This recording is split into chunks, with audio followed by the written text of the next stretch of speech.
Post office में जब से जीडीएस की भर्ती आई है, यूट्यूब पर पता नहीं कहां कहां आप लोगों ने वीडियो देख लिया है, लेकिन बस अब रुक जाइए। अब आपको दूसरी वीडियो देखने की कोई आवश्यकता नहीं। 8 से 9 साल का सर्विस एक्सपीरियंस है इसी डिपार्टमेंट।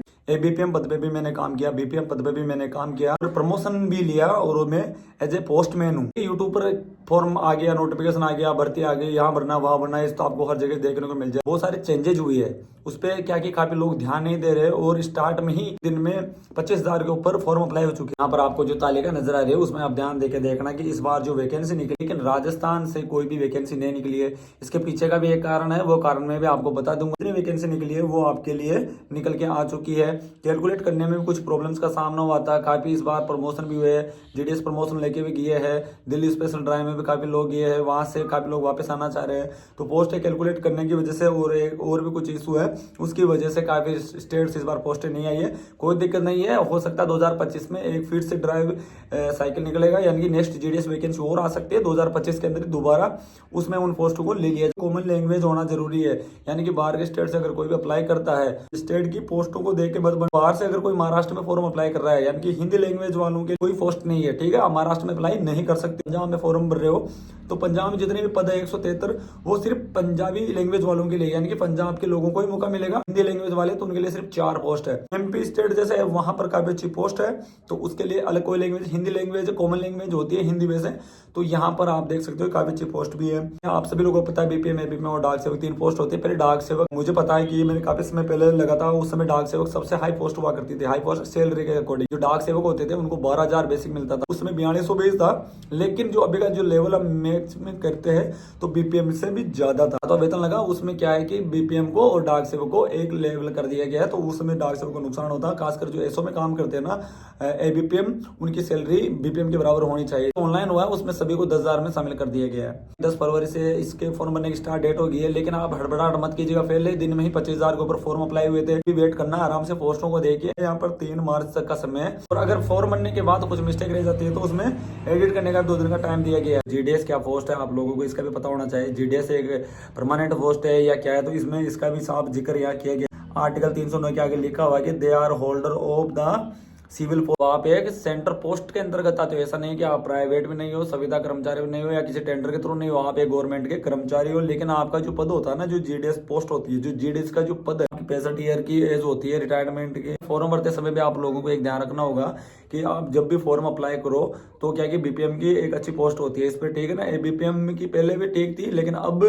आने वाले समय में क्या है, एबीपीएम के साथ और भी चेंजेस किए जा रहे हैं, ठीक है ना। जहां पर एबीपीएम की आवश्यकता नहीं है वहां से एबीपीएम को हटाया जा रहा है, और उनको अब जो डिलीवरी का काम होता है, जैसे उनको डिलीवरी किलोमीटर के हिसाब से उनको 5-10 गांव दे देंगे, वहां जाकर डाक पे पहुंचाने का काम दिया जा सकता है। सेकंड, उनको वहां डाक डिलीवरी का भी काम दिया जाएगा। उनको जो बाईसाइकिल या मोटरसाइकिल होगी उनको 3.5 रुपए के हिसाब से लगभग किराया पर किलोमीटर के हिसाब से किराया ऐसा होगा। प्रेफरेंस में डालो तो स्टार्ट में आप अपनी चॉइस बीपीएम की रखना। आप लोगों को पता है एक राज्य चुनना है, एक राज्य का एक जिला चुनना है, और जिले में जब भी आप प्रेफरेंस में डालो तो सबसे पहले जो भी बीपीएम की पोस्ट है उनकी सैलरी भी अच्छी हो। ब्रांच पोस्ट मार्च से क्या काम होते हैं लिस्ट में जाके देख सकते हो, और भी यूट्यूबर के चैनल आपको देखने को मिल जाएगी, प्ले लिस्ट में जाके देख सकते हो। मैंने डिटेल वाइज एबीपीएम बीपीएम सभी का वर्क प्रोफाइल पूरी तरह से वीडियो बनाकर बता चुका हूँ। जो बीपीएम का काम होता है, आपका एक ऑफिस होगा, वहां पर आपको सभी लेन देन करना होगा, आईपीबी से लेकर खाते खोलना है, आपको बिजनेस भी करना है, वहां पर आरपीएल पीएलआई भी करना है, ऐसे सारे बहुत सारे काम होंगे। एबीपीएम मोस्टली जो बीओ में होते हैं उनको डाक लाने ले जाने का और डाक वितरण करने का काम किया जाएगा। और अब आने वाले इसमें काफी जगह से के जो एबीपीएम पोस्ट को हटा दिया जा रहा है, तो बीपीएम को आने वाले समय में बीपीएम को डाक बांटनी पड़ेगी और बीपीएम को ही सारा काम करना पड़ेगा, ठीक है। इस एसओ में होते हैं उन लोगों का भी वही काम होता है, या तो उनको डाक डिलीवरी करनी होगी अपने एरिया में, या फिर बस स्टेशन से जो भी डाक के बैग वगैरह था उनको अपने एसओ तक ले जाने का काम ये मोस्टली होता है। और ये डाक सेवक होती है, ये वही पोस्ट है। वैसे डाक सेवक को धीरे धीरे क्या है, जब से ऑनलाइन हुआ इसको आरएमएस पोस्ट का दर्जा भी देने लगे कि आरएमएस में लगने वाली पोस्ट होती है, ऐसा नहीं है। मैंने खुद ने एसओ में था मैं, और मैं डाक सेवक था पहले, ठीक है, ईडीडीए पोस्ट हुआ करती थी। तो अब तो धीरे धीरे जैसे ऑनलाइन हो रहा है पोस्टों के साथ फेरबदल किया जा रहा है। बाकी सबसे अच्छी पोस्ट बीपीएम होती है, उसके बाद आप एबीपीएम लगा सकते हो। बीपीएम का 12,000 है, ठीक है। तो बीपीएम को पहले महीने से लगभग सभी जो बीपीएम बनेंगे ना उनको पहले महीने से 19-19,500 से सैलरी मिलना स्टार्ट हो जाएगी। ये तो मेरी फर्स्ट बात थी। कुछ बीपीएम ऐसे होंगे उनको 21,800 के 700 के लगभग सैलरी मिलना पहले महीने से स्टार्ट होगी। वो कैसे होगी कि देखिए जहाँ जिस बीओ में आपकी ड्यूटी लगेगी अगर वहाँ पर ABPM नहीं है और आपको अब वहाँ की डाक भी बांटनी पड़ेगी और वहाँ की डाक लाना ले जाने का काम करना पड़ेगा। ऐसा अगर आपको ऑफिस अलॉट हो जाता है, सिंगल ऑफिस अगर आपको अलॉट हो जाता है तो वहाँ पर 2340 रुपये आपको एक्स्ट्रा मिलेंगे। तो जो BPM की सैलरी होती है वो वैसे 19,500 के लगभग बन जाती है, DA वगैरह सब जोड़ के। ये तो ओनली बेसिक बताया गया, इसमें 12,000 इसमें DA भी इंक्लूड होगा और इसके अंदर आपको मिलने वाले अलाउंस भी इंक्लूड होंगे। और जैसे भी अब आठों वेतन में और भी अच्छी सैलरी सबकी बढ़ना स्टार्ट हो जाएगी। और यहाँ ABPM और डाक सेवा की बात की जाए तो जो इनका 10,000 जो बेसिक दिया गया है, इन लोगों की 16,000 के प्लस पहले महीने से सैलरी बढ़ना स्टार्ट हो जाएगी। अब देखिए गाइस, इसमें डेडिकेशन भी होता है, यानी कि आपकी कटौती भी होगी। जितनी सैलरी बढ़ेगी उनमें से जितने भी जो BPM पोस्ट पर जाएंगे उनके 360 रुपये सर्विस डिस्चार्ज बेनिफिट स्कीम होती है, उसके 360 रुपये आपके कटेंगे पर मंथ, BPM के और ABPM के 300 रुपये कटेंगे। बेसिक होता है ना उसका 3% होता है, जैसे 12,000 का 3% कितना हुआ 360 रुपये, और जो ABPM है उनका 10,000 बेसिक है तो उनका 3% कितना हुआ 300 रुपये। ये आपकी सैलरी जितनी बनेगी उसमें से कटेंगे और उसके बाद जो पेमेंट बचेगा वो आपको सैलरी के रूप में मिल जाएगा। एज की बात की जाए तो 18 और 40 वर्ष इसकी एज रखी गई है, लेकिन नीचे आप देख सकते हो कि इसमें 5 साल 3 साल और ये आप नोटिफिकेशन आराम से, आप भी काफी अच्छे समझदार हो, यूट्यूब पर है ना वीडियो की लेंथ बढ़ाने से कोई मतलब नहीं, आप आराम से देख सकते हो। एजुकेशन क्वालिफिकेशन में हाँ ये मेन टॉपिक वाली चीज आएगी फिर से, जो 10वीं का जो बेस बना रखा है ना इस पे 10वीं परसेंटेज वाला, ये थोड़ा सभी को पसंद नहीं है। कोरोना स्टूडेंट के बारे में कहा जा रहा है कि 100% का रिजल्ट जा रहा है। अखबार में न्यूज में भी आई थी कि हरियाणा से बहुत ज्यादा कैंडिडेट उत्तर प्रदेश और राजस्थान में आए हैं और उनके लगभग 100+ है। कुछ लोगों की मार्कशीट भी फर्जी पाई गई है, तो ऐसा नहीं कि सभी फर्जी होते हैं, कुछ कोरोना स्टूडेंट भी हो सकते हैं, कुछ फर्जी मार्कशीट आई है। तो आप लोग अगर ऐसा भी कुछ फर्जी मार्कशीट का ऐसा कुछ है तो बिल्कुल भी गलती मत कीजिएगा, क्योंकि डिपार्टमेंट में आप घुस तो जाओगे लेकिन जब पकड़ में आओगे तो आपके लिए बहुत ही अनुशासन में कार्यवाही की जाएगी और पहले बात आपको ज्वाइनिंग ही नहीं मिल पाएगी। डॉक्यूमेंट वेरिफिकेशन के समय आपकी मार्कशीट का वेरिफिकेशन होता है और वो काफी टाइट तरीके से किया जाने लग गया। काफी यूनियन और डिपार्टमेंट के बीच वार्ता हुई थी जिसमें कहा गया था कि जीडीएस की अगर नेक्स्ट वैकेंसी निकलती है तो वैकेंसी को 10वीं की मार्कशीट के बाद जो जिन लोगों का सिलेक्शन होता है उनके एक टेस्ट होना चाहिए, ठीक है ना। और ये बात मैं भी सहमत हूँ कि टेस्ट होना चाहिए, क्योंकि टेस्ट होने से काबिलियत का पता चल जाता है कि अगर कोरोना के काफी लोग बोलते हैं जिनकी 60-70-80% वालों उनके लिए हमदर्दी हमें भी रखनी चाहिए, क्योंकि उन्होंने मेहनत की है।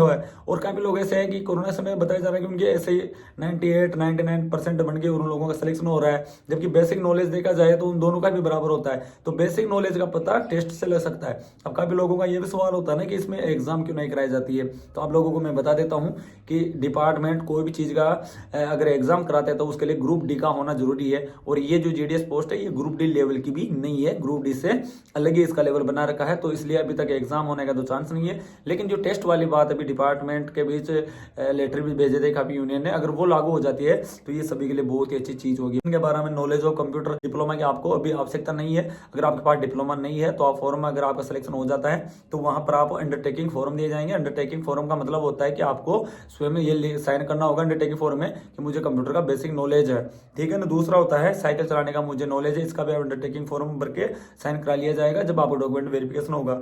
और यहाँ पर मीन्स ऑफ लिव्ड गाइस, और एक चीज मैं बताऊं कि जीडीएस परमानेंट पोस्ट पे क्यों नहीं जा रहा है, उसके पीछे का भी यही रीजन है। जो तीसरा पॉइंट देख रहे हो ना आप, ये इतना दिक्कत देता है कि इसकी वजह से ही जीडीएस कभी मतलब 8 घंटे की ड्यूटी में नहीं जा रहा है। क्योंकि जब भी ज्वाइनिंग करते हैं हम तो एक अंडरटेकिंग फॉर्म होता है और ये जो लाइन देख रहे हो तीसरी, इस पे हम ये लिखते हैं कि मेरे पास इनकम का अन्य स्रोत है, मुझे 5 घंटे की ड्यूटी मिल रही है, मैं इसकी सैलरी लेके संतुष्ट हूं और मैं ये इस पे अंडरटेकिंग साइन कर देते हैं कि मेरे पास इनकम का अन्य स्रोत है। जबकि किसी के भी पास लगभग इनकम का कोई अन्य स्रोत नहीं होता है और ना इतना टाइम मिल पाता है कि वो दूसरी फील्ड में भी इनकम कर सके।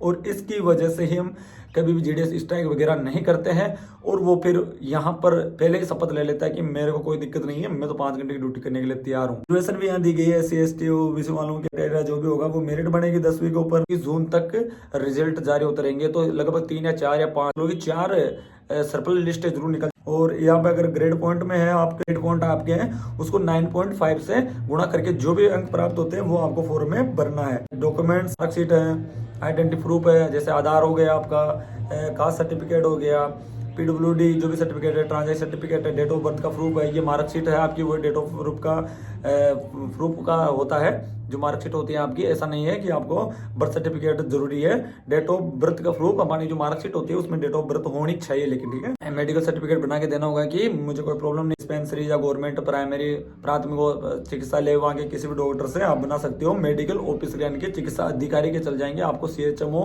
या इनके बनवाने की आवश्यकता नहीं है, चिकित्सा अधिकारी के भी आपके यहाँ पर चल जाएंगे। अरुणाचल प्रदेश के बारे में देखिए, अगर वहाँ पर आपको वहाँ के लोकल लैंग्वेज का सर्टिफिकेट आपको देना पड़ेगा अगर आप अरुणाचल प्रदेश पर। वीडियो आपने इतना देख लिया उसके लिए बहुत बहुत धन्यवाद। जिस देश में ड्यूटी करना चाह रहे हो तो काफ़ी सारी चीज़ों को आपको ध्यान में रखना होगा, क्योंकि इस पोस्ट पर रहने के बाद आपको 2 साल तक उसी पोस्ट पे काम करना पड़ेगा। 2 साल से पहले आप ट्रांसफर लेके अपने राज्य में अपनी जगह पर नहीं जा सकते। पहले 1 साल था, अभी 2 साल कर दिया गया है। 19 BPM की है और 16,000 आपको BPM में मिलेंगे।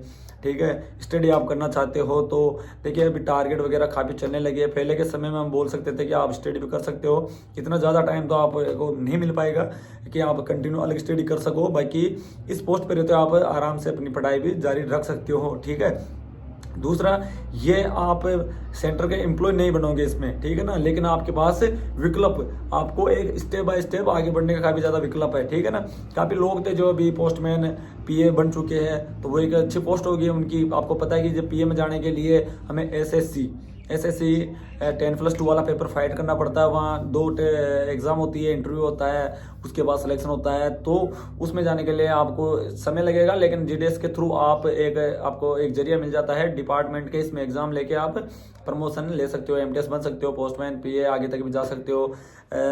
काफ़ी GDS लोग हैं जिनके 2022 में काफ़ी बहुत ही ज़्यादा संख्या में 2022-23 में परमानेंट हो चुके हैं, इसलिए इतनी वैकेंसी ज़्यादा आ रही है GDS में। तो आप इसमें लग सकते हो, मतलब आपको लगे सुटेबल हो कि इतनी सैलरी में एडजस्ट कर सकता हूँ। एक ऐसा नहीं कि आप सेंट्रली गवर्नमेंट की जॉब समझ के, ये मत समझ लेना कि ये सेंट्रल गवर्नमेंट की जॉब है और आप रह रहे हो यहाँ पर और 800 900 किलोमीटर दूर किसी अदर राज्य में आप जा रहे हो। पहले सोच लेना, समझ लेना, उसके बाद ही फॉर्म अप्लाई करना। ठीक है ना, कि वहाँ आप एडजस्ट कर पाओगे या नहीं कर पाओगे, क्योंकि इसमें आपको HR वगैरह नहीं मिलेगा। ठीक है, जब तक आप परमानेंट पोस्ट पे नहीं जाओगे, पोस्टमैन MTS के HR वगैरह नहीं मिलेगा आपको। जो सैलरी, हाँ ऐसा है कि इंक्रीमेंट 3% मिलता रहेगा, दीपावली बोनस भी अन्य कर्मचारियों के बराबर आपको मिलता रहेगा इसमें। और छुट्टियों की अगर बात की जाए तो छुट्टियाँ भी आपको 20 छुट्टियाँ मिल सकती है एक्स्ट्रा। तो सारा सब कुछ मटेरियल समझने के बाद ही आप इसमें जाना, क्योंकि 8 वेतन लगने वाला है और भी बहुत सारी वैकेंसीज है। तो मैं एक बात आपको बता देता हूँ कि आप इसमें अपना फॉर्म डाल दो। ठीक है, अगर आपका सिलेक्शन होता है तो आप इसमें ज्वाइन कर लेना, लेकिन अगर आपका मनसूबा ही नहीं है तो इसमें फॉर्म में मत लगाना आप। ठीक है, सारी डिटेल आपको पहले ही पता होनी चाहिए। और आपको लगता है कि मैं अन्य वैकेंसी में चला जाऊँगा, या फिर आप सोचते हो कि मैं अभी इसमें करना चाहता हूँ, तो आप इसमें फॉर्म लगा सकते हो।